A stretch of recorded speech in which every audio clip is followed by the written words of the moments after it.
Good morning, good afternoon, and good evening, everyone. Welcome to today's webinar, Guidelines and Recommendations for the Care of Childhood Cancer Survivors.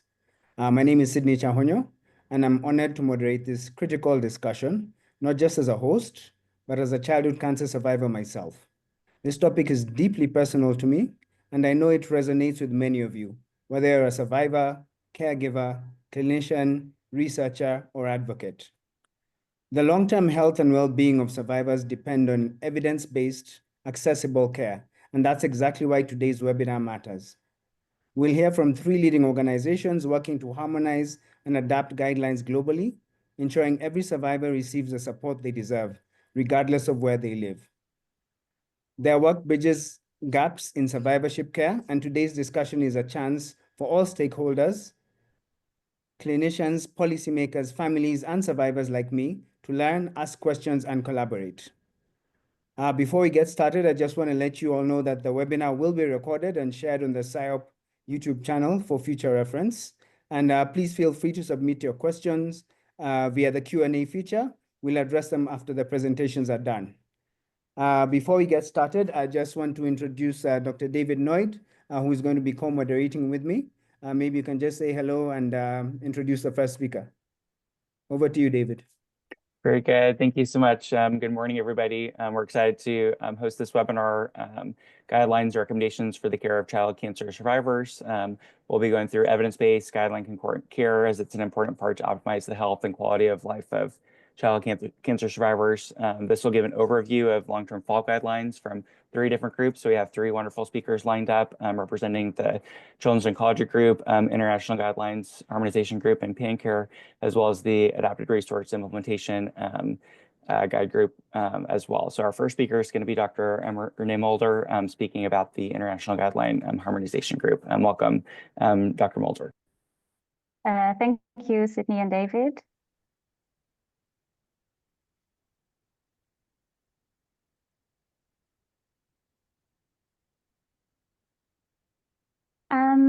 So welcome, everyone. It's an honor to present here the work of the International Guideline Harmonization Group.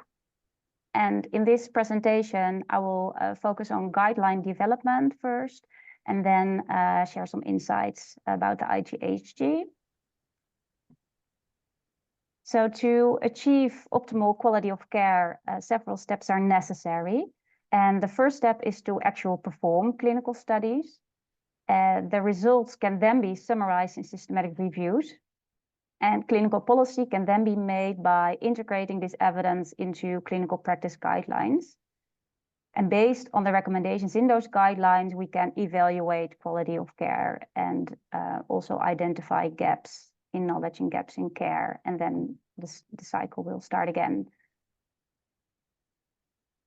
So guidelines are seen as powerful tools to improve healthcare processes and health outcomes.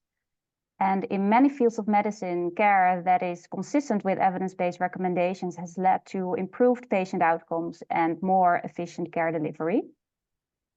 And guidelines facilitate uniform care and thereby reduce variability in daily healthcare practice. Also, guidelines can contribute to reduce healthcare costs by standardizing care and reducing unnecessary or inefficient components of care.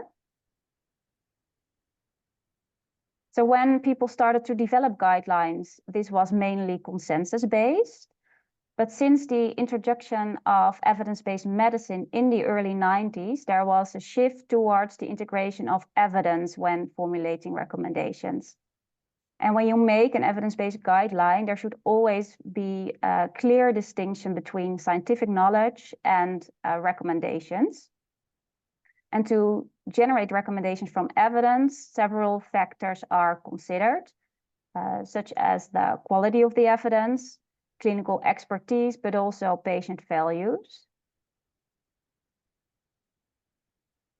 So within childhood cancer survivorship care, long-term follow-up guidelines aim to provide high-quality care for survivors by giving recommendations about health education, early detection of late effects, interventions to preserve health, and coordination of care. And different national groups have developed their evidence-based guidelines for survivorship care.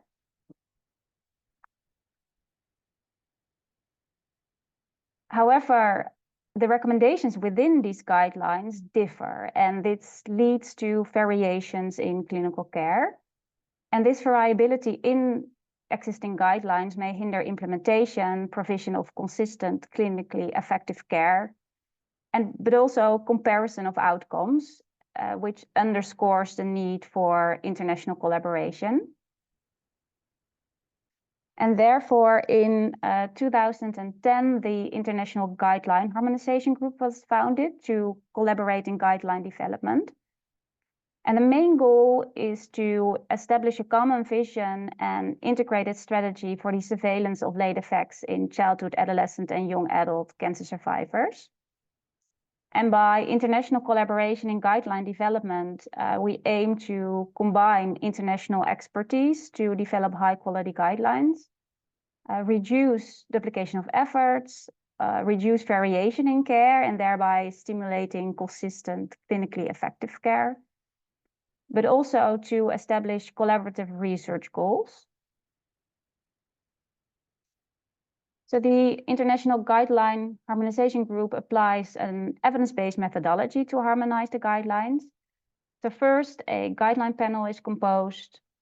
Then the recommendations within existing evidence-based guidelines are compared and analyzed for concordant and discordant guideline areas. Then clinical questions are formulated, the evidence is summarized and graded, and recommendations are formulated. So first, the multidisciplinary guideline panel is composed, which normally includes of chairs of 2 different continents, a coordinator who obviously coordinates the work, but also does a lot of the evidence part of the guideline. We have advisors and then panel members, and these include both topic experts and methodologists. And we are also taking efforts to include survivor advocates as well in our panels. We normally included them at the end of the guideline process, but now we are trying to involve already an patient advocate panel from the beginning of the guideline process.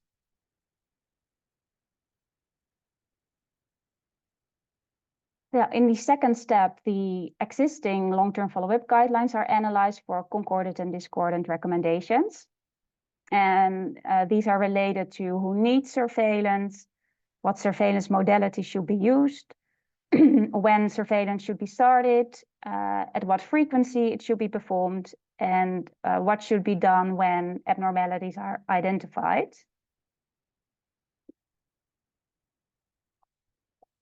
And based on the discordant guideline areas and other important issues that need to be summarized by, by the evidence, the clinical questions are formulated. And these questions should be formulated in a PICO format. And this is an example about breast cancer risk in female survivors treated with anthracyclines as compared to treatment without anthracyclines. And you need to define your patient group, intervention and control group, and the outcome of interest. When all relevant clinical questions are defined, the available evidence should be identified.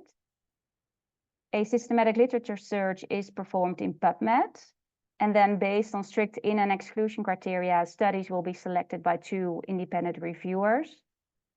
And all included eligible studies will then be summarized in evidence tables, and a risk of bias assessment is done. And finally, the quality of the total body of evidence is appraised, and we do that using the GRADE methodology. And that is an established methodology in guideline development. For every clinical question, a conclusion of evidence is formulated with the corresponding level of evidence as determined by GRADE. And this is an example of such a conclusion of evidence table where we create a short overview of all the existing evidence. Then the next step is to translate evidence into recommendations. And we do that by using the GREAT evidence to decision framework. And this framework allows you to make judgments regarding different considerations, such as the quality of the evidence, but most importantly, the balance of potential benefits and harms of interventions or care actions. You also need to take into account the required resources, cost effectiveness of the interventions, but also the impact on health inequities, the acceptability to key stakeholders, and the feasibility to implement the recommendation in care. And using this framework, we aim to be as transparent as possible about the decisions that we make. So then the formulation of recommendations. So we divide recommendations into 3 different categories. We have a strong green recommendation to do where the benefits clearly outweigh the harms. We have a moderate orange yellowish recommendation to do in which there is a higher degree of uncertainty. And in this case, most of the time shared decision making is advised, and other clinical factors need to be taken into account when a decision for a certain action is made. And we have a strong red recommendation not to do a certain action. And this is an example of a strong and a moderate recommendation for breast cancer surveillance for childhood cancer survivors treated with radiation to the breasts. And when we formulate recommendations, we always include the level of evidence. And in this way, the user of the guideline is informed about the evidence base of a certain action. So the International Guideline Harmonization Group has proven its success. So at the moment, we have 27 established guideline panels, and over 450 experts are involved, and these are all volunteers. And so far, there are 28 publications in high impact journals. This is an overview of all the guideline topics that are currently addressed or have been addressed by the IGHG, and even more so are on the guideline agenda. So you can see we have a lot of organ dysfunction surveillance guidelines, but also obstetric care. We have a guideline on growth hormone treatment, mental health problems, fatigue, but also prevention of heart failure by using dexrazoxane, but also fertility preservation, not only for survivors, but for the cancer patients. So we cover a lot of topics. So the IGHG has set high quality standards for guideline development and forms the basis of other survivorship care guidelines. For example, all IGHG guidelines are integrated in the PanCare guidelines, which Katrin will talk about later today. And it will also be used as a starting point for the ARIA survivorship care guideline. So ARIA is developing worldwide research stratified pediatric oncology guidelines. And Matt will present about this in a few minutes. So you can find our handbook for guideline development on the websites, and also all the guidelines themselves are included, can be found on the website. And I would like to thank everyone who contributed to our guidelines.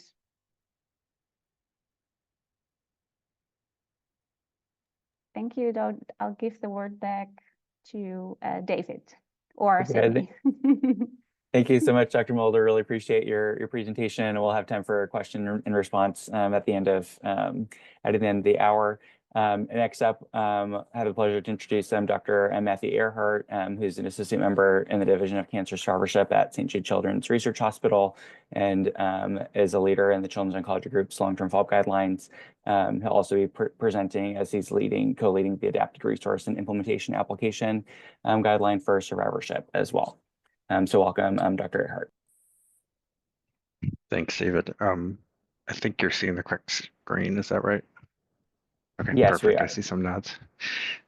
So thanks for the opportunity to join the call today. I think this is an exciting topic. Obviously, I'm a little biased participating in multiple of these groups, but I'm happy to share some of the work that we're doing both in COG and, as Renee mentioned, in ARIA. And I'll present on behalf of my co-chair of the COG guidelines, Dr. Friedman, and coordinator Anna Devine. So many of you, I think, are probably familiar with the COG guidelines. They've been around since 2003. The most recent version was version 6, which was updated in October of 2023.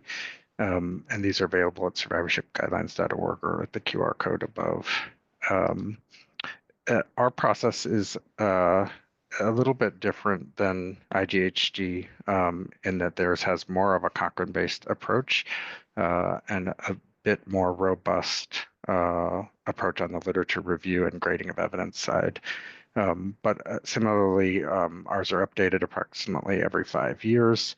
This involves a comprehensive literature search and a number of committees or task forces, as we call them, each participate in formulation of clinical questions, literature searches, screening of the available evidence, and selection of manuscripts for data abstraction, evidence grading, and recommendation formulation. Typically, when these started, they were largely consensus-based. The process was really a collation of evidence linking late effects with therapeutic exposures, subsequent identification of high-risk groups, formulation of recommendations based largely on expert clinical experience, and then alignment of the magnitude of risk with intensity of screening. I would say that subsequent versions, the last two in particular, 5 and 6, have started to incorporate more cost-effectiveness analyses and probably raise the threshold a little bit for the level of evidence required to impact surveillance recommendations. And this has been largely related to the growing body of literature that has informed these recommendations. As many of you are aware, when these guidelines started over 20 years ago, it was really in response to an emergence of clinical phenotypes that providers were seeing when they saw these patients. And so out of an abundance of caution, I think screening recommendations were probably more intense at the time, and we've since backed off where appropriate as we've had more evidence to really identify those at highest and lowest risk for individual conditions. And so this has really been aligned with the value framework for screening. And this is where you try to balance the benefits of screening with the costs and harms. And when you do this, what you typically find is that most screening recommendations fall somewhere in the middle of intensity, where you have sort of this optimal range that maximizes the benefits while minimizing the costs to get you the greatest bang for your buck, so to speak, or screening value. Now, within COG, we use NCCN's categories of consensus. The bulk of our guidelines are category 1 or 2A, and this means for category 1, there's uniform consensus from the panel that there's high-level evidence linking late effects with therapeutic exposures, and that the screening recommendation is appropriate based on the collective clinical experience of the panel members. The only difference with level 2A then is that the same uniform consensus can be achieved, but with lower level evidence. And occasionally we might discuss 2B recommendations, but typically these are not adapted into the guidelines. These are non-uniform consensus. I would say, largely speaking, we're able to achieve uniform consensus among the panel members about recommendations. This is a screenshot just of one of the sections. This is the cardiomyopathy or cardiac toxicity section of the version 6 of the guidelines. And all of these are organized around risk-based screening exposures and appropriate follow-up care. So they all follow the same pattern. On the left, you see a therapeutic exposure where specific sections can be found with corresponding agents listed. They're followed by pertinent late effects that are individually listed. And then periodic evaluations. This one is unique in that there's a specific recommendation for echocardiograms, whereas the vast majority of our screening recommendations are really exam-based. And then in the far right column, we've really tried to tailor this down to be highest level information with a subsequent page for sections that need more detail to facilitate use. And so these have further considerations and level of evidence, again, the NCCN scoring for categories of consensus. Now, over time, these have evolved quite dramatically. If you look, you can see that the number of pages have nearly doubled since 2003. And in the most recent version 5 and 6, we've actually tried to decrease this number, recognizing that they'd become a bit cumbersome to use. The number of contributors has also expanded from 58 in the original pilot to now 220.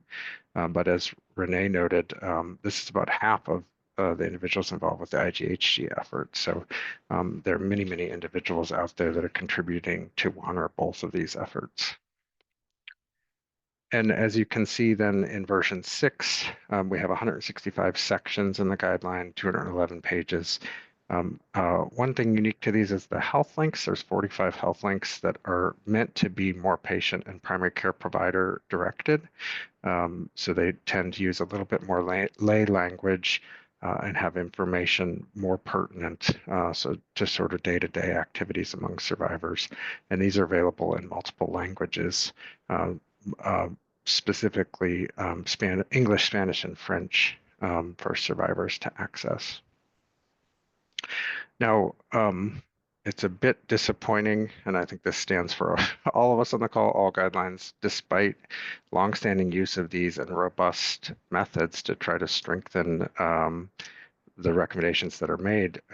For COG in particular, it's been over 20 years, and we know that adherence to these guidelines remains poor. So in the figure, you can see in blue is a survey in 2003, red is 2007, and green is 2016.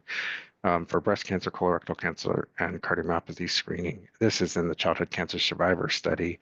And you can see that while we've made gains over time, it still is about 40% or fewer that are getting guideline-directed screening or COG guideline-directed screening in this population. You'll notice a drop-off in breast cancer surveillance between 2003 and the subsequent years. This is really a result of the change to add MRI to screening. So to be adherent, you had to have mammogram and MRI. So it wasn't that fewer of people were getting any breast cancer related screening, but that they were not following guideline directed screening specifically. So we know we have a lot of work to do. And we've had several sessions, think tanks, et cetera, trying to think about ways to improve this. People have ongoing research studies to improve it. One of the barriers that likely contributes to this is not just in lesser resourced regions, but most of these guidelines really come from high income regions. The bulk of survivorship research and care practices have come from North America and Europe and Australia as well. And even within these regions, if you think about the vastness of parts of the US, parts of Australia for sure, resource availability can be quite disparate across those regions. So even within a high income region, the ability to deliver these, to access these care recommendations or pay for them, for example, can be quite a barrier. Beyond high income regions, we know that this is a problem in low and middle income regions. And I think what's most interesting and from a survivorship standpoint, alarming, I think all of us are aware that about 85% of newly diagnosed cancers, and these are data from 2015 to 2019, come from outside of high income regions. So all of the survivorship data that we present is really coming from a small fraction of the global population of children diagnosed with cancer, or in some cases undiagnosed, but with cancers. And so we have a lot of work to do to address survivors as they emerge in low and middle income regions. Now, years ago, when we were having this conversation, maybe 8 to 10 years ago, the survival rates in many of these regions were still quite low, and in some cases remain that way. But as a as a group, they're continuing to improve. So 8 to 10 years ago, survivorship in these regions was a difficult conversation because the emphasis of resources was really focused on upfront treatment. But due to twinning partnerships, global investments in childhood cancer survival, particularly the Global Initiative for Childhood Cancer, there have been heavy investments in improving childhood cancer survival for this 85 to 90% of children that are diagnosed outside high-income regions. And the goal for this group is 60% survival by 2030. And if you do the math on that, I don't include it in here, but if you sort of assume similar rates of survival or even 60% survival for that 85%, what we're used to thinking about in the research space, the 1.2 or so million survivors that are in US and Europe right now will be dwarfed quickly by the maybe 6 to 8 or so million survivors that will need care globally. And so we have to start to think about ways to deliver that care in a contextual manner. And so this is, we're talking about regions that make up really the bulk of the geography across the globe. So towards that, we recognize that we need both content and context adapted guidelines or resource adapted survivorship guidelines. And I'll give an example here that in high income regions, breast screening after chest radiation includes mammography and MRI. You might think about a spectrum of screening that might include alternating mammography or MRI or one or the other. Maybe ultrasound, which is not a recommendation as frontline screening in high income regions. Or perhaps just physical examination or self-examination. And by example, in the US, self-examination is no longer endorsed at the population level due to its low yield. But if you don't have access to imaging, it might be a very pertinent modality. And so this is just hypothetical, but an example of how we need to start thinking about how we can provide some recommendations for providers who may not have access to quote unquote gold standard screening strategies. And so one approach to doing this has been the ARIA program. And so this has been a combined effort between St. Jude and SIOP.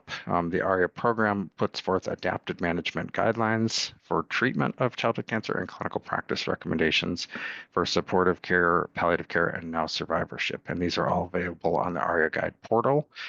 Which is really in sort of a beta testing mode at ariaguide.org, but there is some information available on the site, including Hodgkin treatment guidelines that currently exist.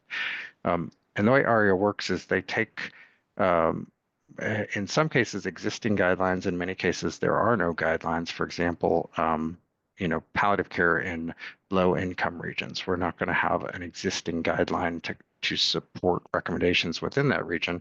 And so what they do is start with whatever guidelines are available that might be applicable, and then adapt them to local context. And so this occurs through a content panel that leads the development and a context panel that's 15 to 20 global partners from each of the WHO regions and each income level that go through an iterative process to essentially look at recommendations and say, yes, we can adopt this. No, we cannot, but we can adapt it to our local context. Or no, we can't do any of those things. We're going to discard that recommendation and not consider it in our region. And then this is iterative. And so in these natural clinical environments or quote unquote innovation labs, you can continually adapt the guidelines to local context to improve them and continue to work towards that gold standard.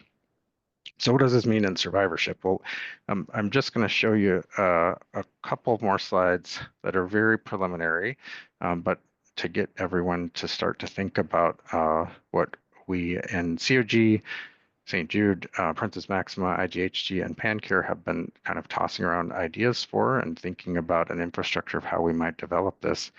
We know that there's a lot of redundancy in the current processes. And while IGHG was attempting to eliminate that and has done so to some extent, it still largely addresses care at the high income level and maybe high middle income level.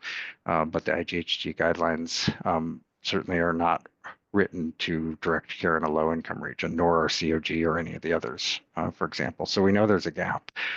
We know that there all of those 450 or so IGHG members and 200 plus COG members. There's overlap between the two. Some people are participating in both groups and with PanCare, and it leads to hours and hours and hours or days or years of redundancy and duplication of work. And so we want to think about ways that we as a group, contextualize recommendations for different resource settings and eliminate this redundancy. So it started with the question of what if we could pool efforts to do this and still develop rigorous guidelines, but eliminate that redundancy.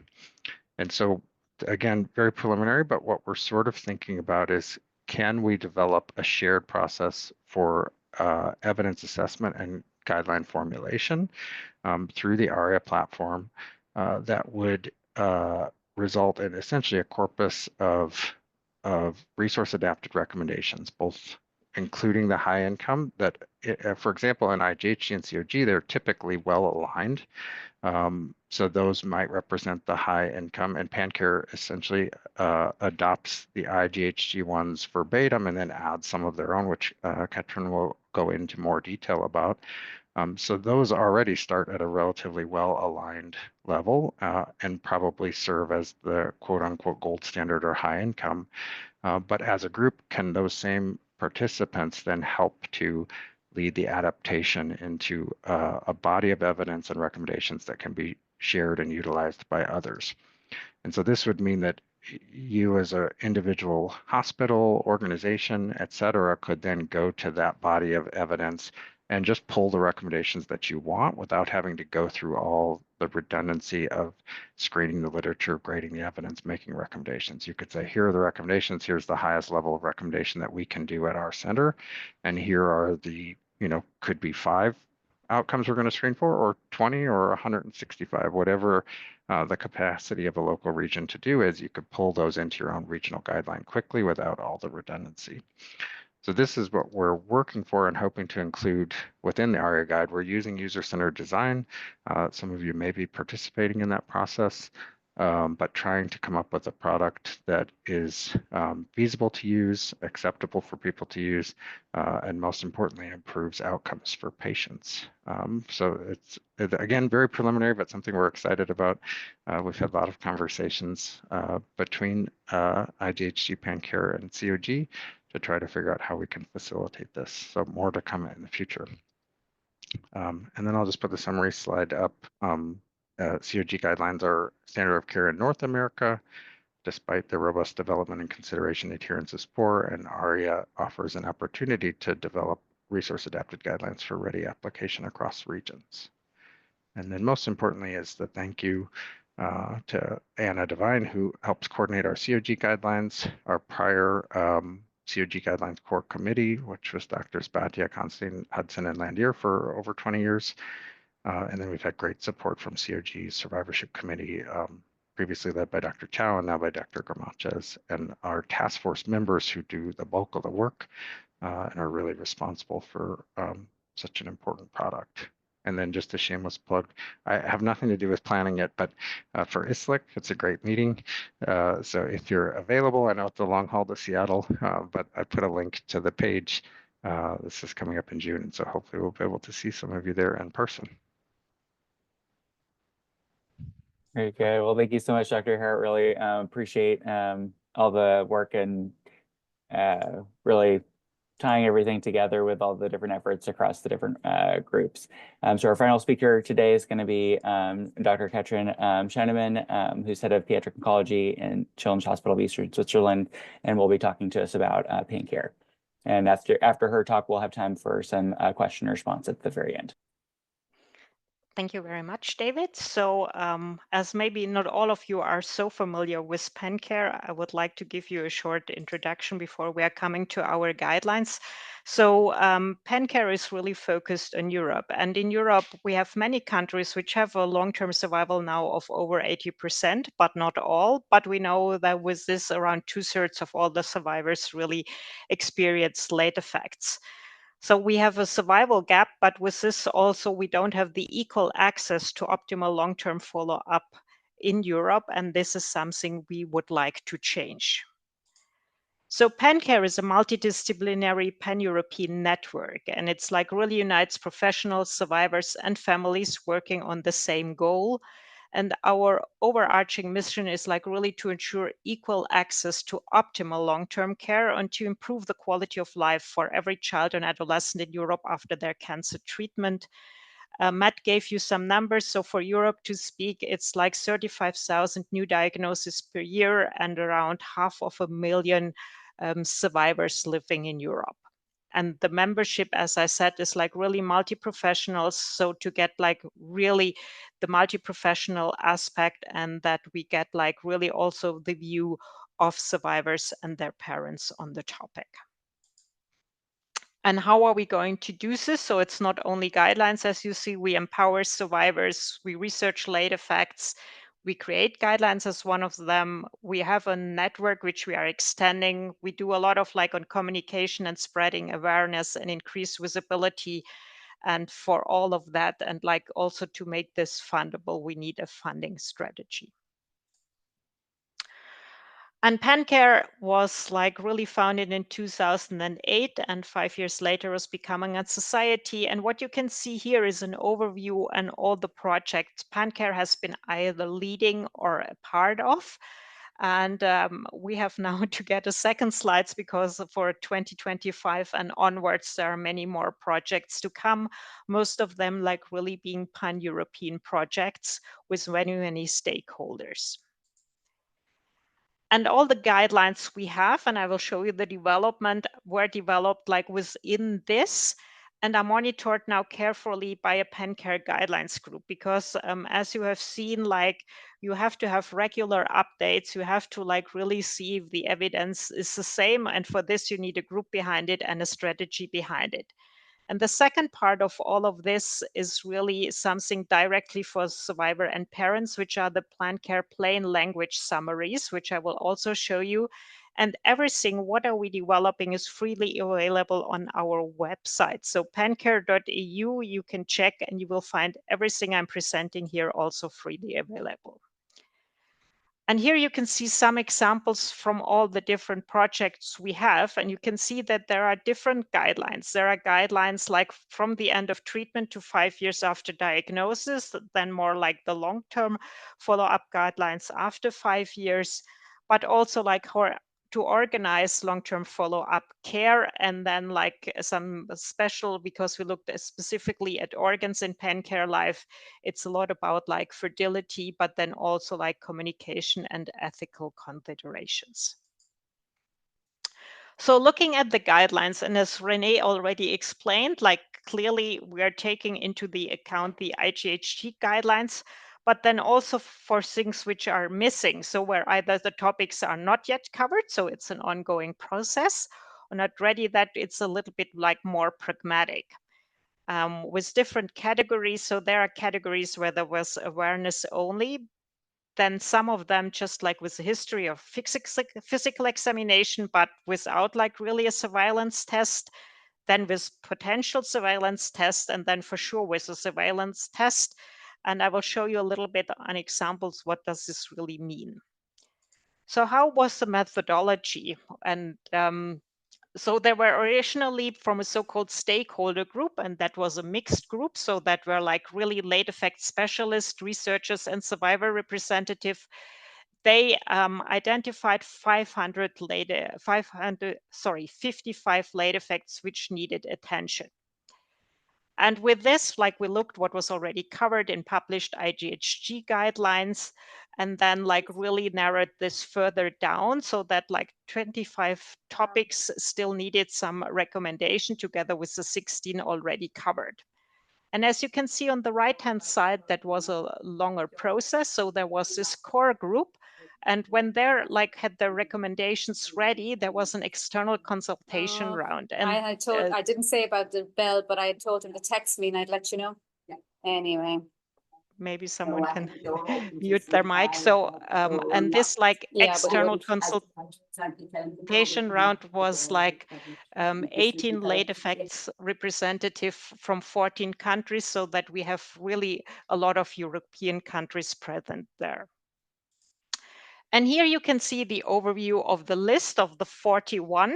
So the ones in black are the one from IGHD, and the blue one were the pragmatic ones. And as you can see here, as I told you before, some in the categories of awareness only, some with awareness, history, and physical exam, and then the one with the recommendation of the surveillance test. And let me show this to you a little bit like more with an example. So alopecia, and you can see they all have the same format. So who is at risk? And then what should be done if the survivor experiences any distress? For this, so if there is only awareness only, it's relatively short. But if you're looking at one which is a little bit more extensive, so looking at eye problems, it's again who is at risk, what problems may occur. So it's mainly cataract, but some other problems. Then what is the surveillance modality which you could use and should be performed? And also, as you can see here, with the frequency. And then like which specialist at the end would you need if an abnormality is identified? And again, here looking at something which is way more common also is hypertension. Clearly, what are the risks? Then blood pressure, so at least every 2 years and at every long-term follow-up visit, you know, that's a very easy measurement to do. And then what should be done if you have an abnormal blood pressure, then you have to look for other features of metabolic syndrome, and then also to look, depending if you find more there, what is the appropriate healthcare professional to go. So all relatively easy, and you can find them all in the same way on our website. So important for this is we also have to translate this not only for the healthcare professionals, but also for survivors as well as parents. So the plain summaries were developed by a multidisciplinary team, and we have a so-called plain information group. And exactly they have the same format. So they are really first describing the late effect, then who is at a higher risk, which symptoms and signs you may look for. So it's a lot about education, which tests you should have done and when, what happens then if you develop this particular late effect, and what else you can do. And here you can see all the topics which are covered, which are very many. And under subsequent neoplasm, I just put one, but there are all like really, it's like subdivided into the most frequent ones. So you can find a lot of information there. All of this should get translated in all European languages. We are not there yet. We have 4 where everything is translated. The other ones are ongoing. And as you know, we need volunteers for this. AI is helping a lot, but they still need to validate it and see if all the content is correct after that. What you also can find there, not only the specific one, but really the more ones like on specific cancer treatments, but then also the one which is a little bit like more overarching, like health promotion, if you think like about higher risk groups, but also things like fatigue and mental health problems. And with this, thank you very much for your attention. And now we can go over for the discussion and hopefully many questions. Thank you. Thank you to all our presenters today. It's been quite insightful. And what I'm seeing is that this is a whole ecosystem. And, you know, it has different groups, organizations, and individuals. And, you know, including clinicians, survivor advocates, topic experts, methodology experts. And it's also very dependent on your resource setting. So I think actually it takes a lot of collaboration so that there's not much duplication, so that everyone's working together. So at this stage, I want to go to the next session, which is a Q&A.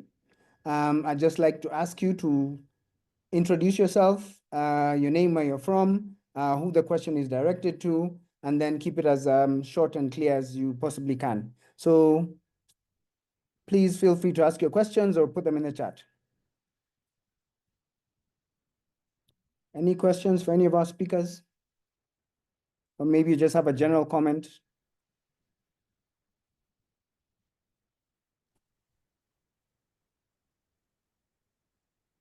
I see something from Veronica.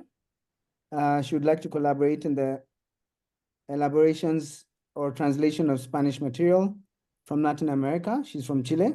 And she's put her email address there for someone to reach out to her. Thank you, Veronica. We will be reaching out to you to see how you can get involved. I see Regine has your hand up. Please go ahead. Hello. First of all, let me thank you as General Secretary to this new working group, to this new network, Survivorship Network, which is very important, and all of you who are taking part on it. And also thank you for this webinar and all the speakers that was excellent to hear about a summary of what is being done in various countries and how it can be implemented in many countries. I think it is very important to have this implementation for low middle income countries as well, depending on the resources they have, because sometimes people think that because of the resources it cannot be done. No, survivors have to be followed up everywhere. Usually it is the dedicated doctors and nurses that have done it until now, but we have to have the guidelines. For example, in Turkey, Nurdan, one of the co-chairs, had leaded the work to have our guidelines for survivorship according to our resources in our country. I think this is very important for each country, and especially the guidelines that have already been done in the United States, in Europe, can be adapted to according to the resources. So I want to thank each of you that have really, Katrin and our other friends that spoke about it and have really led in making these guidelines, because really all survivors need a very thorough follow-up. I just wanted to thank all of you. Yeah. Thank you for your comments. I think Matthew actually said something about it in his presentation about adapting it to your specific resource setting. So they've actually thought about that, and the resources are out there. And I agree that you don't have to have, just because you don't have as much resources as another region or another country, doesn't mean you can't do anything. I see another question or a comment from Julia Chalino for Dr. Ehrhardt. Is there any data on the impact of insurance or lack of insurance on the uptake in survivor surveillance in the US, or any thinking on why the uptake is so low? Yeah, so it's a good question. It's been challenging, I think, to study reasons for adherence to screening. CCSS has tried a little bit of it, but it's largely survey-based. David has done some work in this area too, and I think found, correct me if I'm wrong, David, but found distance as one of the major barriers to obtaining screening, so distance from the cancer center. I'm not certain that insurance itself has directly panned out, but I can tell you we have some unpublished data that we're working on publishing where it was alarming to me in the US. When you look at, so the cost effectiveness studies we've done have considered, Medicaid set costs of screening. And so we would say, yeah, if you've got coverage, this is the cost effectiveness. But when you look at the US as an aggregate and consider what people are paying as co-insurance, for example, so the answer is not just are you insured or not, but how much are you paying even when you have insurance? Cardiomyopathy costs are alarmingly expensive to patients at the population level in the US, and it becomes not cost effective with our current payer systems. So I think there's a lot of work to be done, and what we're seeing as we talk to different global groups and map survivorship care is that we all call it different things, but the problems are very similar. So payer source is maybe a general term. In the US, it's insurance. In some countries, it may be foundations that are payers or out-of-pocket costs, but we have to think about these at a larger scale and how we can overcome the barriers. And I just wanted to make one comment too. Regine mentioned low and middle income countries. And I've been guilty of this as I've been thinking about this in this process too. We started ARIA thinking about it as addressing LMICs, but I'm really trying to reframe my thinking that it's resource availability and not LMICs, because even in high income countries, I think these adapted guidelines are going to be very important, because there are regions that, while they're high income, still have incredible barriers to screening and might be able to use some of the adapted versions to get something rather than nothing.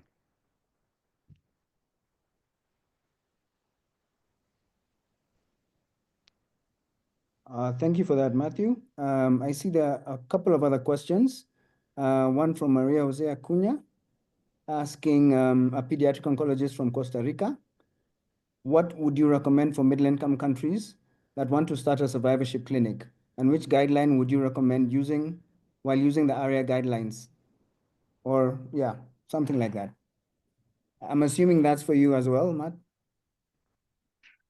I will welcome any suggestions on that, but I think the generic answer that we've typically said is start with whatever you can. And I think that's really going to be the end result. Our goal with ARIA is have a whole collection of recommendations that offer you a spectrum of screening without having to go through the thought process of, well, if I can't do this, what else could I do? That will all be laid out for you to say, here are the different options. Then select from it almost like a menu, which ones are we going to start with at our local level? Since that's not available yet, you have to go through sort of the process of, well, which ones are we going to prioritize and what might an alternative to the high income strategy be? But I think picking, even if you just start with, we're going to bring in the highest risk patients, which are typically brain tumor survivors, bone marrow transplant survivors, and we're going to do a physical exam and start from there. I think starting from any point that you have the capacity to do is better than doing nothing. And then you can build up your capacity from there. But I welcome thoughts from others too. I know this is challenging. I see, Regine, you have your hand up. Go ahead. So Matt, thanks for your comments. Yes, ARIA, I think, will be very important for all resource-limited countries. It's better to use the resource-limited setting or country rather than low middle income. I do appreciate that comment. The thing is that I think as we in SIOP, in many countries, we have, in some countries, not many, maybe, we have universal health coverage for diagnosis and treatment. For example, in Turkey, we do have it. And you may remember that in September 2023, in the United Nations General Assembly, there was a session of that SIOP was also invited with the ministries of many countries, where we urged for universal health coverage for all countries. But I think we have to also include survivorship within the universal health coverage. We know that it is not existing in many countries, but especially people that are members of SIOP that are also included in the policy making of or policy recommendations should also, I think, urge to have survivorship in the universal health coverage as well. And maybe for that, we may meet some, maybe more, as you said, in the ARIA, there will be some levels, right? If you have this resources, do this. If you have more resources, do this. At least to have the least resource, the ones for the least that have to be done within the universal health coverage. So I think it would be very good, because when you're urging the Ministry of Health for a policy making or for the health coverage by the government, at least it will be something to have in hand, something to show them. I think so this is very important to have that one. And I would like to ask Katrin whether the universal health coverage is in all countries within the European Union, and what is in Western Europe and also in Eastern Europe, is there a difference? Thank you, Regine. So it's very different in Europe. So in some countries, it's not a problem at all to get risk-based survivorship care covered. We have some countries where the coverage ends at the end of treatment and nothing is covered after that. And we cannot really say it's north, south, east, or west. It really depends from country to country, which is a huge problem. That is very true. Even within countries, from one region to another, there could be disparities.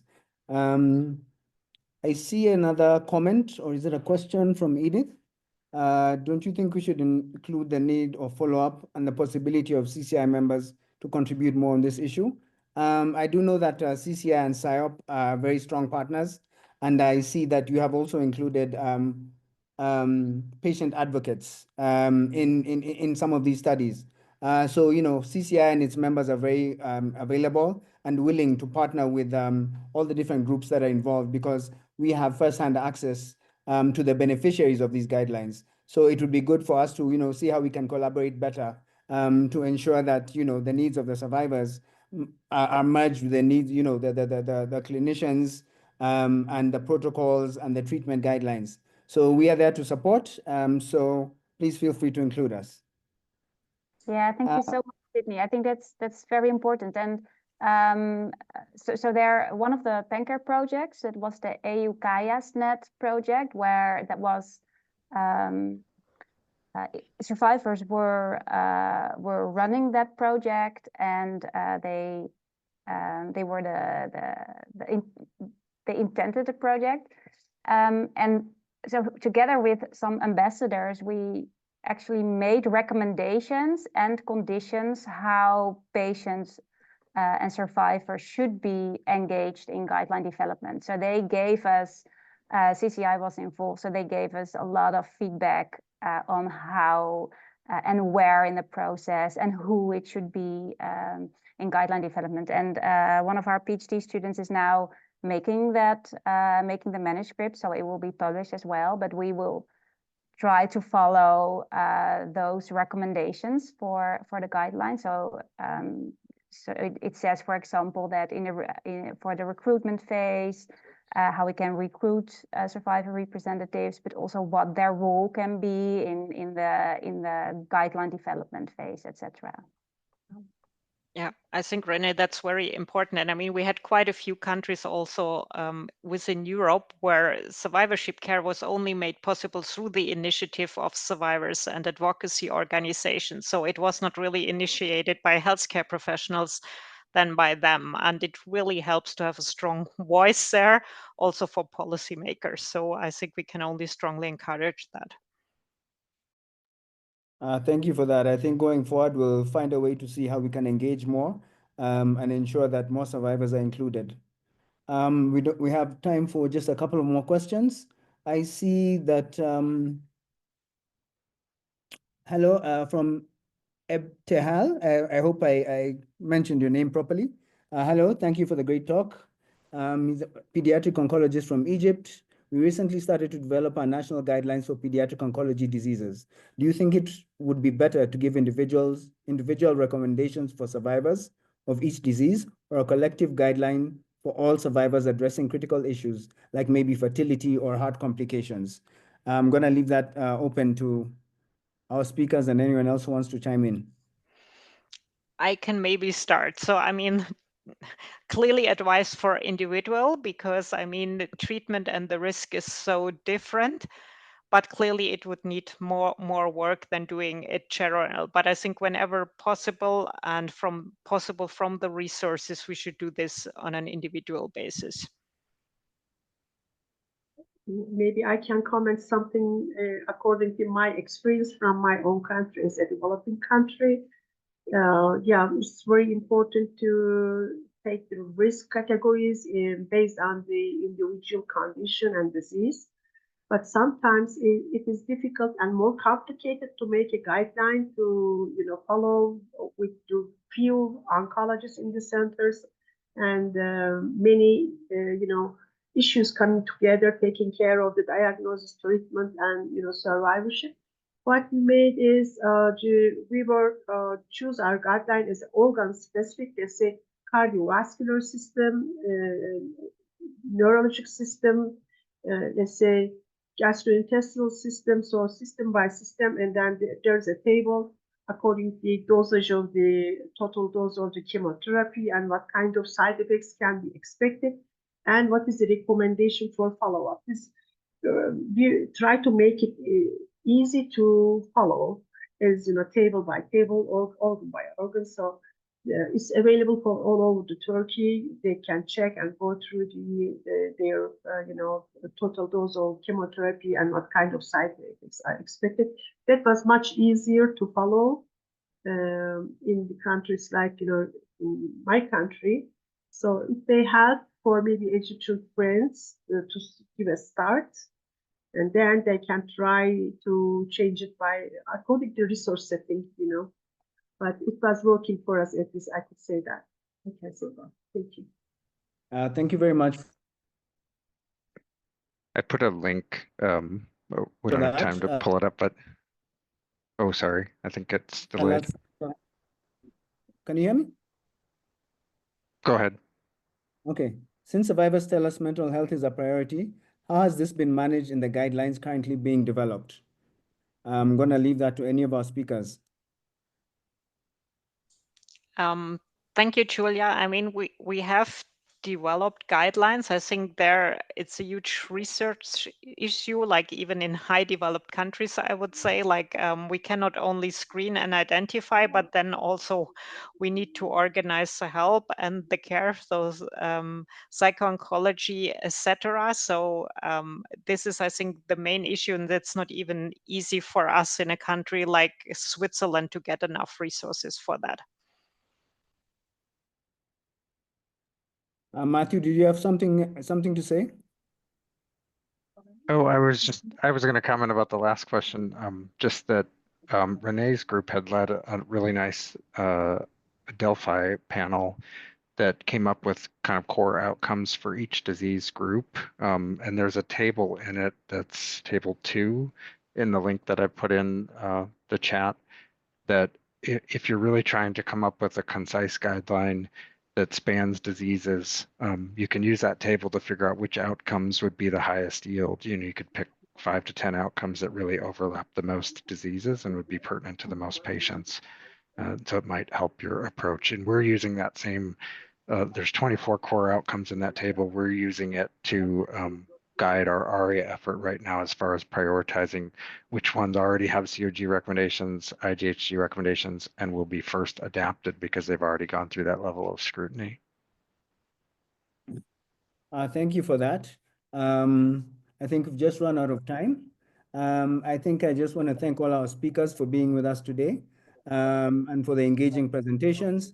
I'll actually hand over to David to finish us off. Sounds great. Thanks, Sydney, and thank you so much to each one of our speakers and for all of our participants this afternoon or evening or morning or wherever you're at. It's really great to see everyone come together and to give this overview of all the excellent work that's being done across the globe. So thanks again for all of our speakers, and thanks for attending the webinar today.